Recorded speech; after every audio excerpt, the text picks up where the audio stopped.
Ayan, magandang umaga mga idol. At dito naman ulit tayo sa panibagong project. Ito pa rin yan sa lugar ng Bulacan. At dito kami ngayon ay gumagawa ng second floor. So ang ginagawa namin ngayon, nagbubuhos kami ng mga biga. At ang materialis na idol ang ginagamit namin dito pagdating sa slab ay mga steel deck.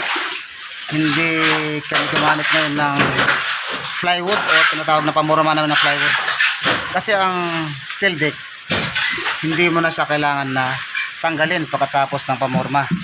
O pag natuyo na yung slab nyo, nandyan na yung steel deck. Pero kapag plywood ang kailangan na ikakabit, pag nabuhusan na yung slab nyo, pag plywood ang ginamit, kailangan nyo rin na babaklasin yung plywood na yan.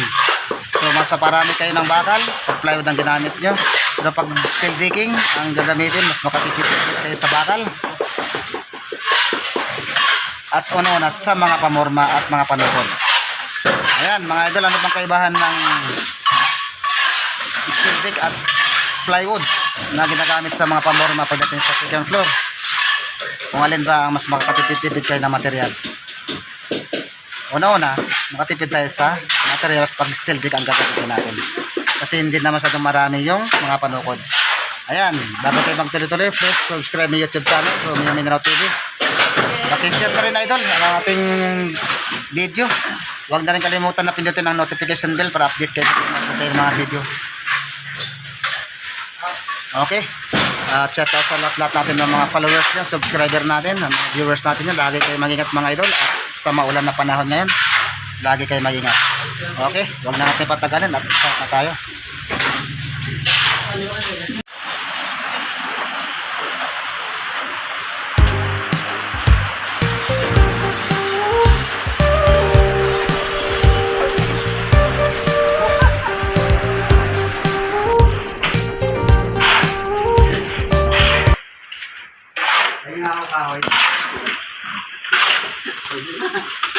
Ayan mga idol, good morning.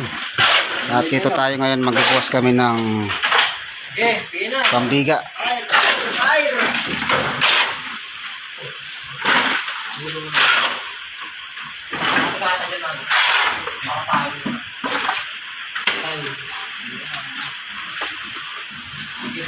Ang unahin muna namin dito na buhusan ay mga biga muna.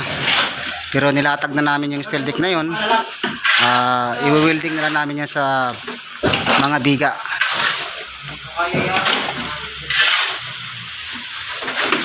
At ito nga palang ginawa namin ay steel deck.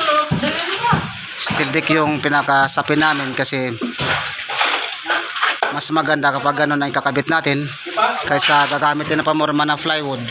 Mas marami pang masasayang na materials. Kasi ang plywood kailangan pang tatanggalin. May tendency pa na masisira kaagad. Pero kapag steel deck, dyan na yan, pamatagalan na. Dito ngayon, bubuhusan namin itong mga biga, lahat-lahat na yan, bago kami maglatag ng steel deck dito sa part na to. Kasi doon sa kabila, mayroon na. So maglalagay pa kami dito ng mga pambalagbag o mga pansalo.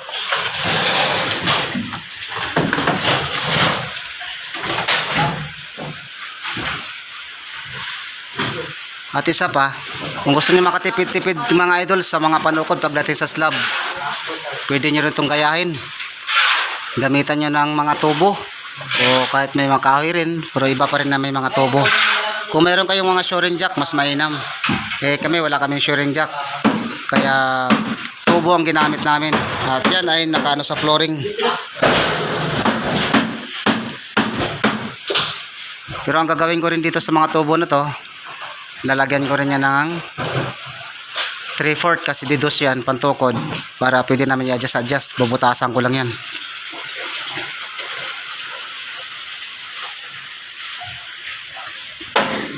So malaki-laki pa itong gagawin, hindi pa ito biro-biro.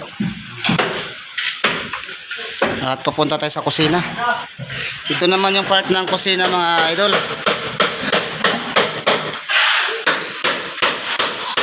Yan, napansin nyo, may dati na siyang slab. Mayroon na siyang mga lumot-lumot. Pero mas medyo mababa itong slab na dati ginawa. nung may-ari. Kasi ang nagpagawa sa amin ngayon, second owner ito. Nabili nila itong bahay. Ang gusto ngayon ng may-ari, kung anong height namin doon, 10 feet, ganun na rin dito. So, mangyari nito, gigibain namin ito lahat-lahat, iangat namin itong slab. Magpanibago kami na ng buhos.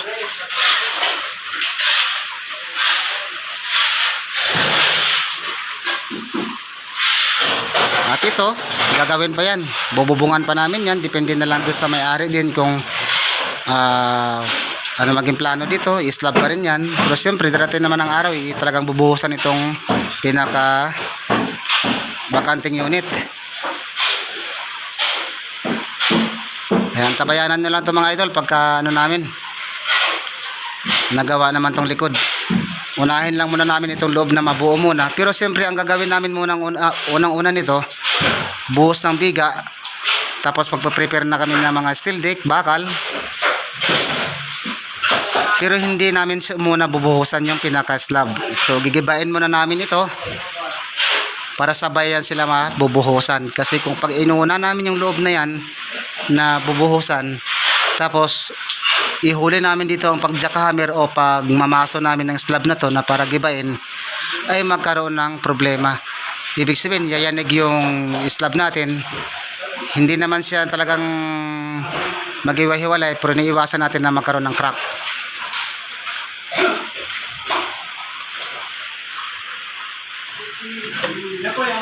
Dito lang din yan sa Bulacan. Dito sa lugar namin sa subdivision Belmont Park Village, kay Pombo, Santa Maria, Bulacan.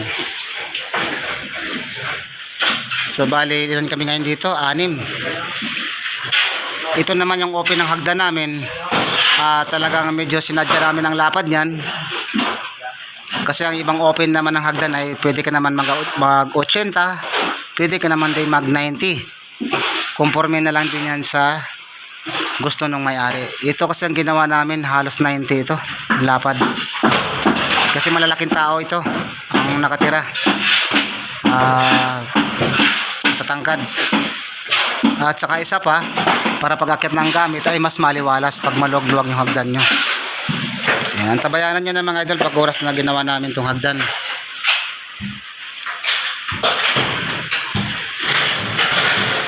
Mamaya bibidyohan na lang natin yung taas mamaya pag pag nakakit ako doon. Ngayon ang ginamit namin dito mga kabayan, yung lalim ng biga namin ay mga tubular. Kasi alam nyo kung bakit kung tubular ang ginamit namin. Kasi ang tubular, pagkatapos dito pwede yung pailipat-lipat na ilang bahay yan. Hindi basta-basta siya na bumabaluktot. Nitulad sa kahoy na sa katagalan,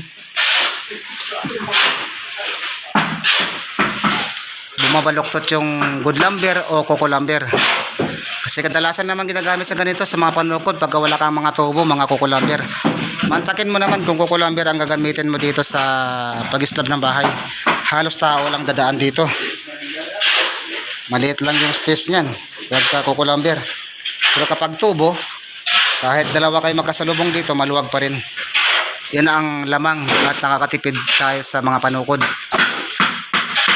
Ngayon, kung medyo madalang ang tukod nyo, tulad ng mga tubo, siguraduhin nyo naman yung tinutukuran niya ay mga 2x6. Yan, 2x6 o tubular ba na medyo malapad-lapad ilalagay nyo, pwede rin. Si Parlings, pwede rin yan. Conforme yan sa manggagawa at sa diskarte ng mga gumagawa. Kasi sa bawat gawa ng bahay may kanya-kanyang mga pamaraan, kanya-kanyang diskarte sa paggagawa ng bahay. Kaya ito yung ginawa namin. Kaya wala kaming pangamba dyan na magkaroon ng problema, ululundo yung slab namin. Sa mga nagtatanong nga pala sa akin tungkol sa paggawa ng bahay, ang tabayanan nyo lang mga idol yung gagawin namin na SRC panel. Kasi sa ngayon puro CHB ito ang gagawin namin. Kasi nga may dati na siyang pader, ipapatong lang namin siya dyan. Kasi order pa naman kami ng SRC panel, ilang piraso lang naman ang i-deliver, alanganin din. Kailangan pag nagpa-order tayo ng SRC panel ay maramihan, conforme sa sukat ng bahay nyo. Kung konti lang naman din, ang paglalagyan ay pwede naman din ang hollow block.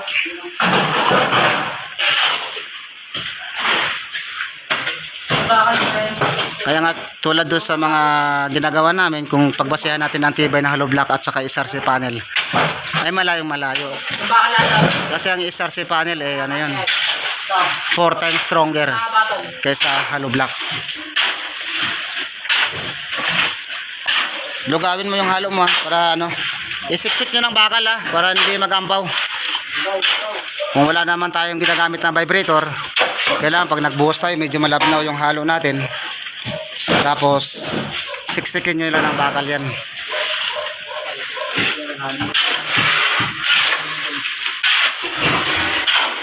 Ayan mga idol, kung talagang gusto nyo makatipid-tipid kayo ng panukod, tulad na sinabi ko, gumanat kayo ng mga tubo na yan. Kung may kahoy man kayo nilalagay, ilan piraso lang. Kasi kapag puro kukulambir ang gagamitin nyo mga kabayan, marami kayo ilalagay na balagbag na ganito.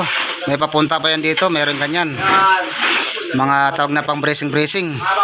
Pero kapag tubo, wala na ilalagay na mga pang brace sa gitna.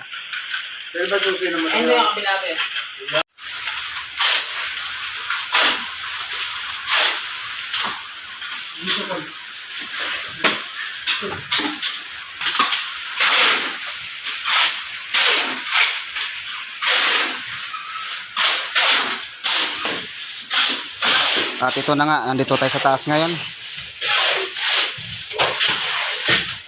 Ayan, nagbubuhos na ng mga biga. Ang kainaman kasi kapag yung halo natin malabnaw, siksik talaga yung biga natin o poste. Mayroon man siyang konting parang ngat-ngatan lang ng anay, pero wag naman malaki. Pero pagka lugaw yung halo natin, talagang solid yung buhos. So yan ang open ng hagdan namin, malapad mula dito sa biga 88 yung lapad. Pwede naman mag 80 pero hanggang 90 naman ang lapad ng open ng hagdan.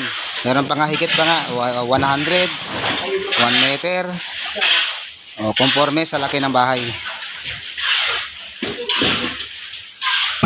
So yun ang biga namin dito. Ang lapad nito 6 inches. Tapos yung maging height nyan mula dyan sa top ng beam namin doon sa ilalim, yan, sa baba na yan hanggang dito 20 cm yan yung height. Kaya ang kailangan natin dito yung bakal ay iangat-angat natin ng konti dito sa steel deck para pagdadaanan natin ng mga rebars. So pagkatapos mabuhusan itong mga biga, continue na namin dito yung kubuhan ng slab. Maglalagay naman kami ng mga kahoy at pagpatungan ng steel deck na ito. Kasi yung steel deck ito mga idol, i-building pa namin yan dito sa mga biga. Yan. Marami tayong ilalagay dyan, i-building yan, kabilaan hanggang doon sa gilid. Naka-welding yan papunta dito para walang pangamba na magkaroon ng problema. Pero yung dulo ng steel deck namin, buhat dulo niya ng mga kabayan, ay nakapasok yan dito. Nakapasok yan dito sa ayan. Nakita nyo naman, may clearance, di ba?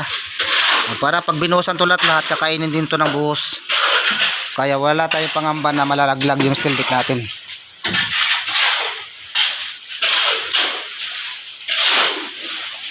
Medyo may kataasan nga lang presyo nito, pero panalo ka naman ito pag ito kinabit mo sa bahay.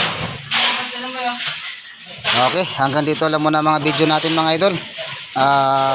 Bago matapos yung video natin, huwag kalimutan na i-share yung video natin. Pa-subscribe na rin ang aking YouTube channel. Follow na rin aking page sa Facebook, Romeo Mindanao TV. Kung nagustuhan nyo yung mga content namin sa buhay. Okay, hanggang dito lang muna at lagi kayo mag-ingat. Bye bye.